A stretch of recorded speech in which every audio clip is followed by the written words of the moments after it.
de versnelde degressiviteit. Die zal ervoor zorgen dat binnen het jaar 50.000 families hier in Brussel 12 à 40% minder inkomen zullen hebben. Dus wij wachten op de pers die is gemidden. We willen ook voorkomen dat vandaag via alle afspraken uitstelt tot volgende week. Nous voulons aussi obtenir que l'ONEM décide qu'aujourd'hui que toutes les auditions soient remises à une date ultérieure. Voilà.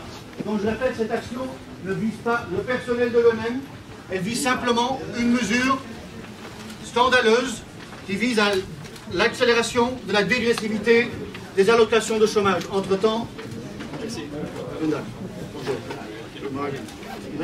des études, puisque le stage d'attente, c'est pour les personnes qui n'ont pas encore ouvert leurs droits aux allocations de chômage. Et donc, avant, elles devaient attendre 9 mois, maintenant, elles vont devoir attendre 1 an. Et pendant cette année, elles vont devoir prouver qu'elles cherchent vraiment. Alors qu'on sait qu'en fait, il y a un emploi pour 14 chômeurs. Donc, en fait, on fait mousser les personnes qui sont sans emploi comme si c'était leur faute. Parce qu'elles sont au chômage. Il y a d'une part le fait qu'on va activer justement, donc contrôler la disponibilité des chômeurs pour les personnes plus âgées, alors qu'on sait, à Bruxelles, c'est hallucinant le taux de chômage des jeunes, mais on veut que les personnes âgées qui sont au chômage prouvent qu'elles cherchent vraiment, encore plus longtemps, sinon elles perdent leurs allocations. Et alors la dernière mesure, c'est par rapport à la notion d'emploi convenable. Avant, vous aviez 6 mois durant lesquels vous pouviez dire « moi, j'ai pas envie d'un boulot qui n'a rien à voir avec ma formation ou mon expérience professionnelle. » Ou qui est trop loin de chez moi. Ou qui est à plus de 25 km de chez moi. Maintenant, vous devez accepter un boulot qui est à 60 km de chez vous. Si vous avez des gosses, que vous n'avez pas de crèche, c'est pas le problème du pouvoir public. Hein. Vous devez accepter ce boulot-là. Et il y avait encore une autre chose, oui, et alors à partir de 3 mois, ça dépend un peu depuis combien de temps vous êtes chômeur, mais à partir de 3 mois, vous devez accepter un boulot qui n'a rien à voir avec votre formation ou votre expérience professionnelle. Donc vous devez être prêt à tout pour bosser là où on vous propose des places, mais on ne vous en propose même pas. Oui, mais ne vous inquiétez pas, les entretiens continuent. Hein. Donc c'est pas parce que ces personnes-là sont présentées simultanément sans accord que votre entretien ne va pas avoir lieu, d'accord? Donc on continue l'enchaînement des entretiens. Si vous pouviez effectivement parler un peu moins fort pour les personnes qui sont en entretien. Non, désolé. Déjà, on n'essaie pas de laisser bosser. Pour résumer, on n'accepte pas aujourd'hui. Non. Oui, mais je vous parle avec le sourire, madame. On ne va pas exagérer. Non. Surtout qu'on soit inoffensif et qu'on ne voit pas qu'on est là et qu'on puisse continuer à exclure les chômeurs. Non, je suis désolée, madame. Il ne faut pas exagérer. Nous sommes concernés par les mesures. Apparemment, ça ne vous touche pas. Ça ne vous concerne même pas. C'est facile. Hein. Du boulot. Nous, on n'est plus d'accord. Vous avez un travail et vous... Voilà, vous avez un travail et nous sommes sanctionnés. L'objectif, c'est de rechercher du travail. De rechercher du travail, mais trouvez-nous du travail. Aujourd'hui, les chômeurs servent de bouc émissaire à une crise qu'ils n'ont pas créée. C'est facile de dire. L'objectif est de trouver du travail.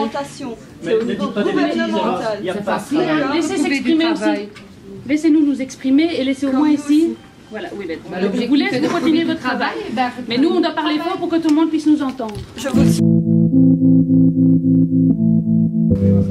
Voilà, mais donc pour l'instant, il y a une discussion avec la direction, parce que nous, ce qu'on leur demande, en fait, c'est, on leur a dit, on veut bien s'en aller à partir du moment où ils nous garantissent qu'il n'y a aucune exclusion aujourd'hui.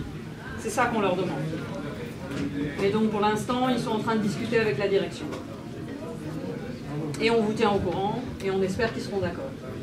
Ça ne fait que postposer, hein. C'est une action symbolique, pacifique, mais voilà, pour que au moins vous sachiez ce qui vous pend au nez et que vous sachiez que vous n'êtes pas tout seul et qu'il y a des gens qui sont travailleurs avec et sans emploi et qui trouvent que c'est pas juste, que c'est pas aux travailleurs sans emploi à payer la crise, que s'ils ont déconné avec leurs capitaux, c'est pas de notre faute.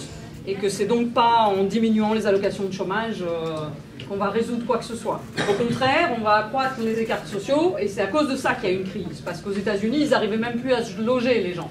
Donc ils étaient obligés d'emprunter de l'argent à des taux de fou. Et donc finalement, qui a le pouvoir? Ceux qui ont l'argent. Et nous, on est les comités Action contre l'austérité en Europe. Et vous avez entendu parler de la situation en Grèce, en Italie, en Espagne, au Portugal. C'est la même chose qui est en train de se faire ici, mais avec des degrés un peu moins forts pour le moment, parce qu'on a eu en Belgique une structure sociale, une sécurité sociale qui fonctionnait bien. Mais maintenant, on est en train de l'attaquer. Hein. Vous entendez encore hier à la radio, on dit « Ah, ça coûte trop cher, la sécurité sociale ». C'est du n'importe quoi, ça coûte pas du tout trop cher. Il y a de plus en plus de millionnaires. Il faut peut-être aller chercher l'argent où il est, quoi. Et les services publics doivent se préoccuper du bien-être de la population. C'est sûrement pas en plongeant dans la pauvreté les chômeurs qui vont y arriver.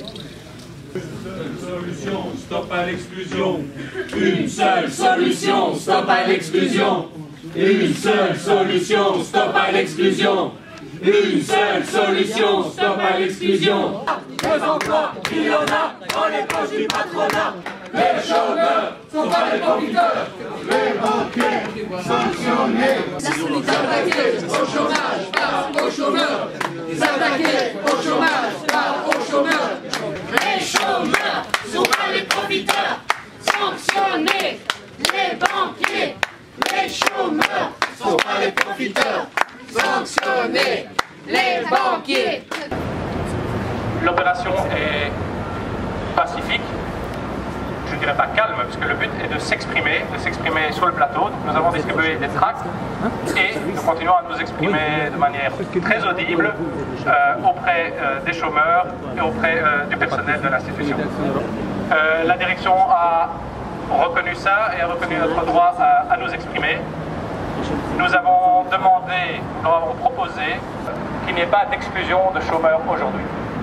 La direction a accepté ce principe. Concrètement, tous les troisièmes entretiens, c'est-à-dire l'entretien qui peut déboucher sur une décision d'exclusion, sont reportés à une autre date. On a proposé à la direction d'annuler aussi et de reporter à une autre date tous les deuxièmes entretiens, parce que les deuxièmes entretiens peuvent mener non pas à une exclusion, mais à une sanction. Ils peuvent mener, ça ne mène pas d'office, mais ils peuvent mener à une sanction.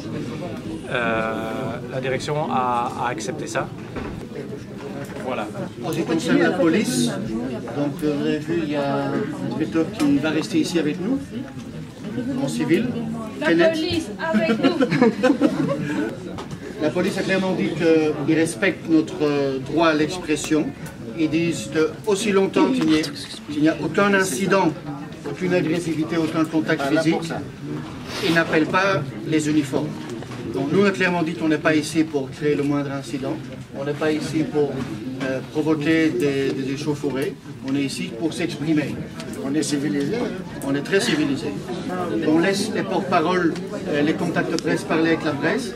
La presse peut aussi parler avec les activistes. Il est important aussi, je crois, de respecter la dignité des chômeurs ici présents. Donc il n'est pas question non plus, au niveau de la presse, d'aller les photographier, de chercher une déclaration spectaculaire d'un chômeur, etc., etc. Notre action ne vise pas à obtenir ce genre de réaction.